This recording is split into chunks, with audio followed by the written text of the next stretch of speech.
नई नई शादी करके आई थी पूर्णिमा। उसके पति प्रकाश को हर बात के बाद अरे मजाक कर रहा था बोलने की आदत थी। एक दिन पूर्णिमा चाय बना रही होती है।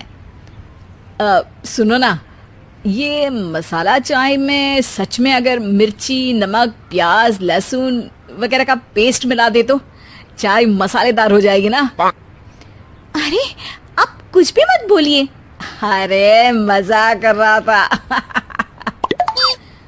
प्रकाश कभी कभी मजाक करता था, लेकिन कई बार उसका मजाक ऐसी बात के साथ आता जिसको सुनने के बाद किसी को मजा तो नहीं पर गुस्सा जरूर आ जाता। जैसे एक दिन प्रकाश ऑफिस जाते हुए हड़बड़ी में कहता है, अरे मेरे मोजे कहाँ मौज मार रहे हैं? अभी लाई। पूर्णिमा प्रकाश को मोजे लाकर दे देती है। अरे मेरी फाइल कहाँ है? मैं लेट हो रहा हूँ। रुकिए अभी लाई। फाइल भी आ जाती है।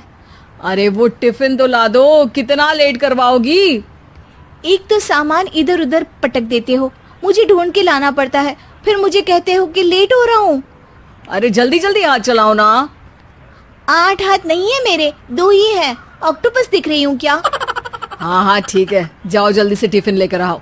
2 हाथ तो है ना, उन्हीं का ठीक से इस्तेमाल कर लोगी तो लेट नहीं होऊंगा मैं। पूर्णिमा टिफिन लेकर आ जाती है।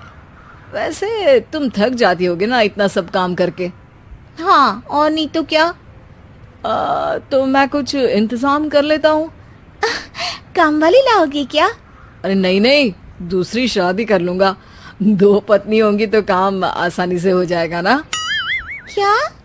अरे मजाक कर रहा था। प्रकाश तो मैं मजाक कर रहा था कहकर वहां से चला जाता है, लेकिन पूर्णिमा के मन से प्रकाश की 2 शादी वाली बात का दुख पूरे दिन नहीं जाता। शाम को प्रकाश ऑफिस से लेट वापस आता है। हाथ मुंह धोऊंगा, टॉवेल लगा देना, फिर खाना खाऊंगा, खाना भी लगा देना। देखो लेट मत करना। सब काम आराम से ही होंगे। आप भी तो लेट आए हो ना ऑफिस से।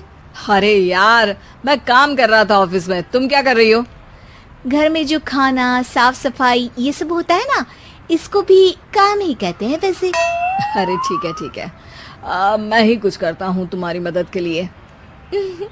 ऑफिस से आकर मेरा हाथ बटाओगे घर के काम में? अरे नहीं, दूसरी शादी कर लूंगा ताकि सफाई तुम कर लो और खाना दूसरी बीवी बना ले। प्रकाश तुम ना थोड़ा सोच समझ के बोला करो। अरे मजाक कर रहा था यार। प्रकाश और पूर्णिमा साथ में बैठकर खाना खा रहे होते हैं। प्रकाश अपनी धुन में खाना खा रहा होता है, जबकि पूर्णिमा इस बात को लेकर उदास है कि प्रकाश हमेशा कोई दुखी कर देने वाली बात ही बोल देता है और उसके बाद मजाक कर रहा था कह के खुद को बचा लेता है। रात को सोते वक्त पूर्णिमा ने सोच लिया था कि प्रकाश से इस बारे में बात करनी ही पड़ेगी। अगली सुबह भी प्रकाश ने ये लाओ वो लाओ का तांडव शुरू कर दिया। अरे काले वाले जूते कहाँ हैं? बेड के नीचे। अरे टिफिन तो लाओ जरा। ले आऊंगी, पर पहले कुछ बात करनी है।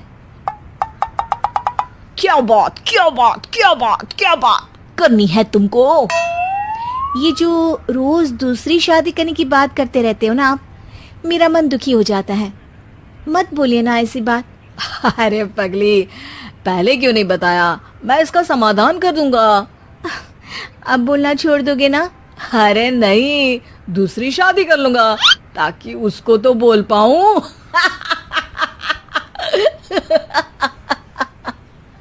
उफ़, तुम कभी नहीं सुधरोगे। मजाक कर रहा था। पूर्णिमा की बात को प्रकाश हंसी में उड़ा देता है। पूर्णिमा बहुत भारी मन से टिफिन लेकर आती है। ये लीजिए टिफिन।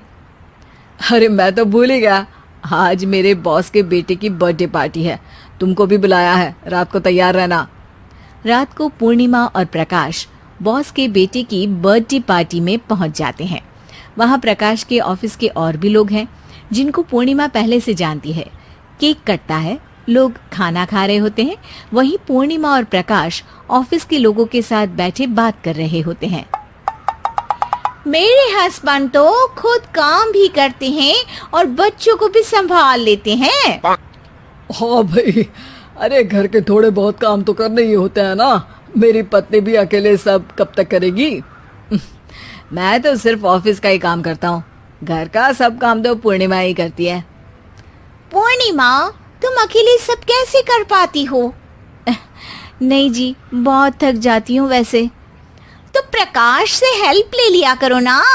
अरे बोला तो है इनको, पर इन्हें लगता है कि ऑफिस का काम ही सब कुछ है, तो मैंने भी एक समाधान सोच लिया है। अच्छा, क्या पूर्णिमा, घर में काम वाली बाई रखोगी क्या? अरे नहीं, दूसरी शादी करूंगी ताकि एक हस्बैंड ऑफिस का काम कर ले और एक मेरे घर में मदद कर ले। पूर्णिमा की बात सुनते ही सब कुछ सांप सूख जाता है और प्रकाश के मुंह से तो केक का टुकड़ा गिर जाता है। अरे क्या बोल रही हो, कुछ पता भी है क्या? अरे मजाक कर रही थी, वैसे ही जैसे तुम करते हो। प्रकाश का मुंह खुला का खुला रह जाता है और उनकी आंखें भी खुल जाती है। प्रकाश समझ जाता है कि हर बात के पीछे अरे मजाक कर रहा था बोलने से वो बात मजाक नहीं हो जाती। देवरानी जिठानी। एक दिन शिवानी और प्रज्ञा रसोई में खाना बना रही होती हैं। तभी प्रज्ञा को रसोई में एक चूहा दिखता है और वो जोर से चिल्ला पड़ती है, दीदी, वो देखो चूहा। वो डर के स्लैब पर चढ़ जाती है। अरे चूहा ही तो है, तू तो ऐसे डर रही है जैसे तूने कोई भूत देख लिया हो। कितनी डरपोक है तू भी ना प्रज्ञा। अब ज्यादा हंसो मत दीदी, हर इंसान को किसी न किसी चीज से डर लगता है। लगता होगा, पर मुझे तो किसी चीज से डर नहीं लगता। मैं तो बहुत बहादुर हूँ, पर तू हद कर दी भाई, एक चूहे से डर गई है। एक दिन प्रज्ञा अपने कमरे से बाहर निकल रही होती है और तभी शिवानी उसे पीछे से आकर डरा देती है। प्रज्ञा एकदम से उछल पड़ती है। दीदी, ऐसे भी कोई मजाक करता है क्या? अरे जरा अपनी शक्ल तो देख, एकदम बैंगन की तरह नीली पड़ गई है। अरे मेरी देवरानी इतनी बड़ी डरपोक है, मुझे तो पता ही नहीं था। आप ऐसे चौंकाओगे तो कोई भी डरेगा ना। अरे नाना, कोई बहाना अब काम नहीं आएगा। आज से ना तुम्हारा नाम है डरपोक प्रज्ञा। शिवानी प्रज्ञा का मजाक उड़ाकर चली जाती है। प्रज्ञा शिवानी की मजाक उड़ाने की आदत से परेशान हो जाती है। जब देखो मेरा मजाक उड़ाती रहती है, इनकी शिकायत तो मम्मी जी से करनी ही पड़ेगी मुझे। प्रज्ञा अपनी सास के पास जाती है और उन्हें सारी बात बताती है कि किस तरह उसकी जिठानी उसके डर का मजाक उड़ाती है। ओहो, तो बड़ी बहू को बड़ा घमंड है अपनी बहादुरी पर। कोई नहीं, अभी उसका घमंड तोड़ देते हैं। मेरे पास एक तरकीब है छोटी बहू, एक काम कर तू। प्रज्ञा की सास उसे अपनी जिठानी को डराने का प्लान बताती है। ये तो बहुत अच्छा आइडिया है मम्मी जी, क्या बात है। आइडिया सुनकर लग रहा है कि आप अपने बचपन में काफी शरारती रही होंगी मम्मी जी। अब आएगा मजा मेरी बहादुर जिठानी जी को। प्रज्ञा अपनी जिठानी को डराने का एक प्लान बनाती है। रात में वो शिवानी के पास जाती है और कहती है, दीदी मुझे ना बहुत डर लग रहा है। क्या हुआ मेरी डरपोक देवरानी? दीदी, मैं छत पर गई ना तो मुझे ऐसा लगा कि कोई वहां है। ऐसा लगा जैसे मुझे कोई वहां देख रहा था, जैसे कोई साया। अरे क्या बक रही हो, तेरा वहम होगा। नहीं नहीं दीदी, आप चलो ना प्लीज मेरे साथ, मुझे तो बहुत डर लग रहा है। मेरी एक साड़ी सूख रही थी, वही लानी है। प्लीज आप चलिए ना ऊपर मेरे साथ। ओफो, चल। प्रज्ञा शिवानी को बहाने से छत पर ले जाती है और वो उसके पीछे चल रही होती है। ले आ गए हम छत पर, कहाँ है भूत, दिखा, कहीं तो है नहीं। तभी प्रज्ञा चुपके से सीढ़ियों पर छुप जाती है और शिवानी छत पर अकेली रह जाती है। अरे प्रज्ञा, कहाँ चली गई? प्रज्ञा एकदम से सीढ़ियों का दरवाजा बंद कर देती है अब शिवानी को डर लगने लगता है। मैं नीचे चली जाती हूँ। लगता है प्रज्ञा भी नीचे ही चली गई है। तभी उसके सामने एक खुले बाल सफेद साड़ी में औरत खड़ी होती है। शिवानी उस औरत को देखकर डर जाती है। हाल तू जलाल तू आई बला को टाल तू, हाल तू जलाल तू आई बला को टाल तू।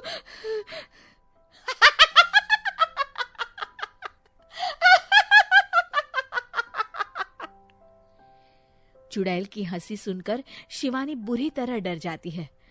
नहीं नहीं, मुझे छोड़ दो, भगवान के लिए मुझे छोड़ दो। नहीं नहीं नहीं नहीं नहीं नहीं नहीं, नहीं। मैं तुझे नहीं छोड़ूंगी, मैं तेरा खून पी जाऊंगी। तभी चुड़ैल की हंसी उसकी सास की हंसी में बदल जाती है।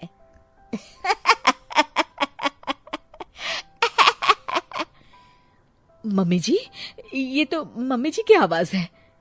शिवानी आंख खोलती है तो सामने उसकी सास चुड़ैल का मेकअप करके खड़ी होती है और प्रज्ञा और उसकी सास जोर जोर से हंस रहे होते हैं। क्यों मेरी बहादुर जेठानी जी, आप तो कहती थी कि आप किसी से नहीं डरती। ये तुमने अच्छा नहीं किया प्रज्ञा। और सासू माँ, आप भी इसके साथ मिलकर। और नहीं तो क्या बहू, तुम अब मेरी छोटी बहू का ऐसे मजाक बनाओगी तो मुझे तो चुड़ैल बनना ही पड़ेगा ना। प्रज्ञा और उसकी सास और जोर जोर से हंसने लगते हैं और शिवानी गुस्से में नीचे चली जाती है। दीवार पर टंगी सास। पंजाबी में कहावत है, सास चंगी होवे या ते दीवार ते टंगी होवे। संगीता की शादी भी एक ऐसे ही घर में होती है जहां उसकी सास दीवार पर टंगी होती है। ससुर और पति शादी के पहले दिन उसे सास के फोटो के सामने ले जाते हैं, जहां ससुर जी कहते हैं, बेटा बेटा संगीता, ये तुम्हारी सास थी, बहुत नेक और भली, लेकिन थोड़ी गुस्सैल थी। गुस्सा आने पर सब तहस नहस कर देती थी, पर अब ये इस दुनिया में नहीं है। हाँ संगीता, माँ होती तो तुम इनकी कोई बात टाल नहीं सकती थी, वरना तो माँ घर में भूचाल ले आती। संगीता मन में खुश होती है कि अच्छा है कि ऐसी औरत अब इस घर में नहीं है, लेकिन दिखावे के लिए वो जैसे ही सास की फोटो के सामने हाथ जोड़कर खड़ी होती है, ये क्या? सास उसे देखकर मुस्कुराने लगी। संगीता आंखों को मलकर एक बार फिर से देखती है, लेकिन फिर सास के चेहरे का भाव, भंगिमा यानी एक्सप्रेशन बिल्कुल बदले होते हैं। वो अपने पति और ससुर को कहती है, माँ की तस्वीर तो स्माइल कर रही है। ना ना बेटी, ये कैसे संभव है? जरूर तुम्हें कोई गलती हुई होगी, ऐसा कैसे हो सकता है? लगता है तुम शादी की सारी फॉर्मेलिटी करते करते थक गई हो, तुम्हें आराम की जरूरत है संगीता। खैर, सारे संगीता की बात को इग्नोर कर कमरे में चले जाते हैं। वैसे सास की फोटो पर एक्सप्रेशन एक के बाद एक बदलते ही रहते हैं। सुबह होती है, पति और ससुर को काम पर भेजकर संगीता कमरे की सफाई करने में लग जाती है कि तभी उसे आवाज आती है, टेबल ठीक से साफ करो। ऐसे भी कोई टेबल साफ करता है? इससे अच्छा तो ये गंदा ही था। किसी औरत की आवाज सुन संगीता दंग रह जाती है और सोचने लगती है कि आवाज कहाँ से आई। आवाज को नजरअंदाज कर वो फिर से अपना काम करना शुरू करती है, लेकिन इस बार तो आवाज बिल्कुल उसके कान के पास से आती है। मेरा घर है ये, जब तक मैं थी चमका कर रखती थी, हर एक चीज शीशे की तरह थी। तुम्हें तो ना सफाई आती है ना कुछ पता है। क्यों तुम्हें मेरे घर की जिम्मेदारी दे दी गई है? पता नहीं तुम में मेरे बेटे को क्या दिखाई दिया। मैं होती तो एक से बढ़कर एक लड़कियों की लाइन लगा देती। अब संगीता को समझने में देर नहीं लगी कि ये आवाज किसी और की नहीं बल्कि उसकी सास की है, जो दीवार पर टंगी है। वो उसके पास जाती है और कहती है, नमस्ते सासू माँ, मुझे तो कल ही लग रहा था कि दीवार में कुछ काला है। वो दीवार नहीं, दाल होती है पगली। सही पकड़े हैं सासू माँ। तो क्या हो गया आपको जो आप यहाँ भी चैन से नहीं बैठी हैं? सुना मैंने आपका व्यवहार काफी गुस्से वाला था। चुप रह तू, ज्यादा बकर बकर ना कर।